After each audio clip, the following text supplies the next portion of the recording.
Well, I want to now focus on the big elephant in the room, which is the pandemic. You guys have reports, you call it the COVID Digital Insights series, right? Phenomenal, by the way. Absolutely incredible. Appreciate it. I mean, you have a few more, like four more reports. I think you're still publishing soon, but you've so far released like 8.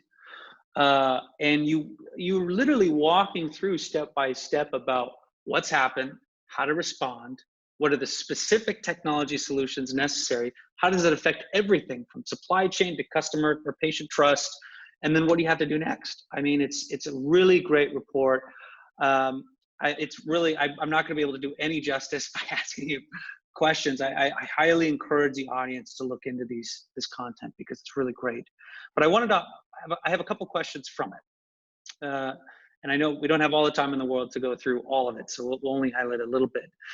It's really shocking to see something where you talk about in Q1 of this year, you reported a $276 million loss.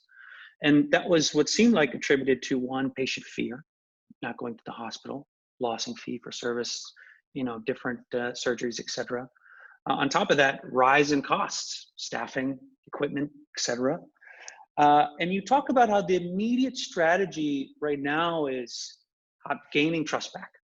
Square one, that's where you start. And you have a couple of solutions to do that. And then building yourself enough runway so you can start to make that switch into what you call that distributed care and digital health acceleration, which is really interesting. And you have a great map for that, by the way. So I'm going to repeat again to the audience. Read these reports, really great. Do you think the switch to digital healthcare is here to stay? Yeah. So that's a question I sometimes keeps me up at night. If you just look at the stats, right, and these are all kind of in the report, I think in 2019, less than like 12% or so of consumers actually used telehealth, and then this year was close to 50%. And we expect to kind of end the year with potentially 1 billion telehealth visits across the healthcare system, not Providence, but more broadly. And 80% of those are first-time patients. And so when you think about it from that perspective, around like whether this is something here to stay, like when you have that much exposure to like a pretty much nascent market, like it's not that easy to kind of pull away. And as part of the research that was done for the reports, which was a collaboration between the ventures team as well as the digital strategy team and a bunch of other folks, as well as if you look at the report, there's like an accolade section around all the people that we interviewed both internally and externally that provided those insights. Like as part of that analysis, we looked at surveys and data around, what do providers think? I think providers, some are still kind of skeptical about kind of the future of virtual care moving forward. But I think more importantly, what we saw is that patients generally are more enthusiastic and more supportive.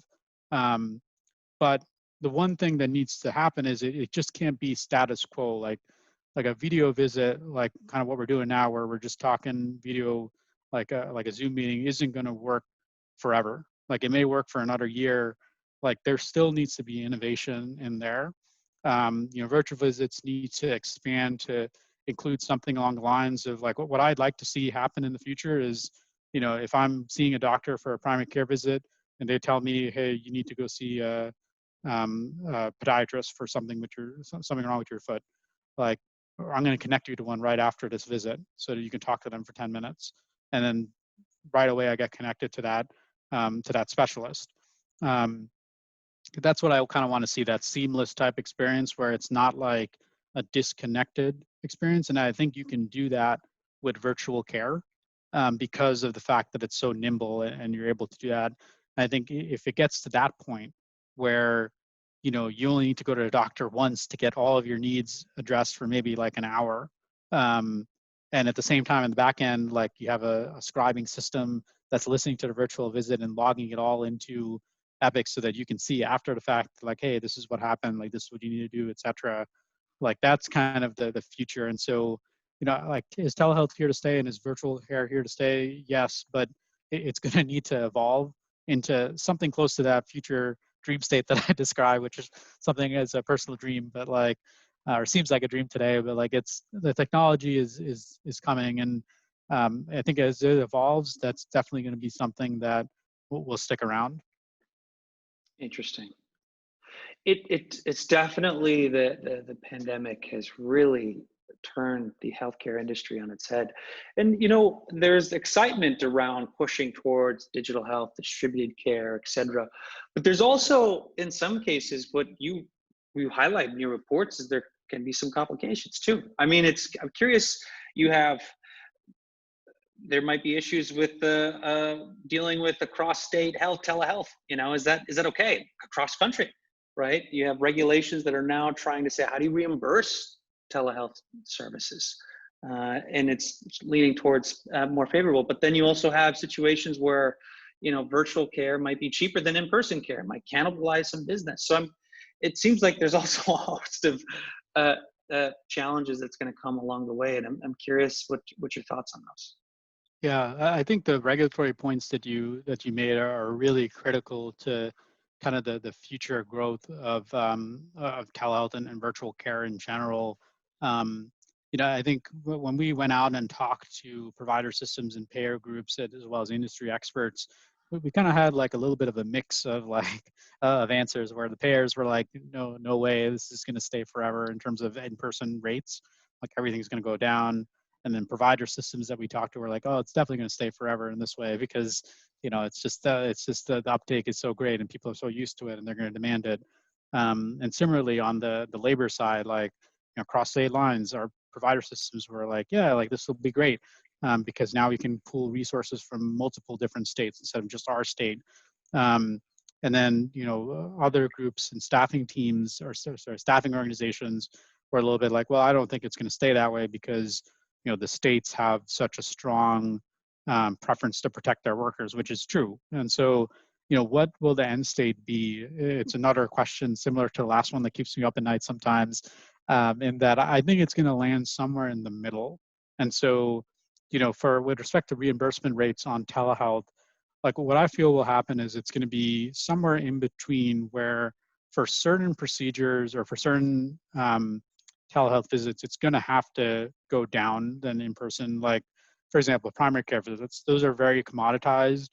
Like, it can't stay at the in-person rates forever. Like, it doesn't make sense when you have that much supply and like you can use an ANRP or like, a lower cost provider to, service those type of appointments. Like, it doesn't need to stay at that level. But others, like, for example, specific specialties that already lack access, like there's no way a payer can say, okay, like telehealth needs to be less than an in-person because in that case, like it may be impossible to get an in-person one. And like the telehealth's the only way to go. And if that's the case, then like you have to reimburse at that same level. And so like I feel like what it's going to be is somewhere in between where like on the lower acuity side, it may end up being closer to, or sorry, maybe lower than in person. But on the kind of specialty side, it'll be closer or equal to in person. And I think in the end, that'll still be a positive driver for virtual care overall. And similarly on the labor side as well, like I feel like it'll be some sort of compromise where you can access talent across regions because I think like as telehealth ramps up for health systems and for the broader use in the market, like the supply just isn't going to be there, like, in a state. Like we just don't have enough people within that. You need to tap external labor pools. And like the traditional way is like you use like a teledoc or use like additional service to do that. But like that's not necessarily the most cost effective way to do things. And it's not the best way from a care coordination standpoint to do things. Like if you want to kind of keep things like in a continuity of care perspective, like you don't want to send someone externally. And so I think that'll be kind of the driver for, on the labor side, potentially enabling more cross-state licensure exceptions. And so like that's something that I'm hoping happens, but again, like it's kind of hard to predict how things land. That's just kind of my educated guess, I'd say.